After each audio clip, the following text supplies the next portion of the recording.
Good morning everyone. এটা যেটা পড়ছেন এটা অন্য কিছু নয়, এটা লাইট জ্বলছে। আজকে আমি যাব বর্ধমানে, আমি আর আমার মা। তো অলরেডি 8:30টায় ট্রেন, অলরেডি অনেক টাইম হয়ে গেছে। চলো আমি তাড়াতাড়ি রেডি হয়ে নিই।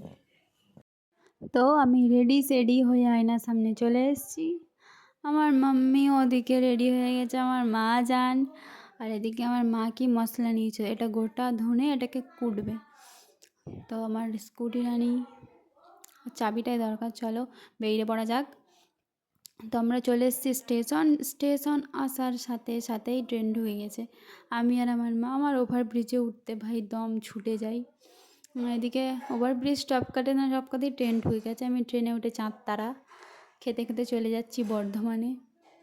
আর সত্যি কথা বলতে দুনিয়াতে সব থেকে মনের শান্তিরতম আর কাঁধ হচ্ছে নিজের মা, এছাড়া এমন কোনো জায়গা নেই।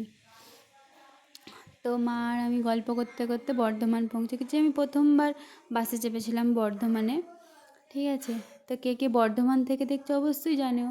আর আমি আমার লোকেশানে পৌঁছে গেছি আর.এন.আর সুপার স্পেশালিটি হসপিটাল। তো ওখানে কাজ মিটিয়ে রিটার্ন আসার পথে আমি ছোলা খেয়েছি, আর বাড়ি আসার পথে আমি নিয়ে নিয়েছি পেয়ারা মাখা। এই সব কিছু খাওয়ার মধ্যে একটু বিরিয়ানিও খেয়েছিলাম। তো এতটুকুই বন্ধুগণ, বাই বাই।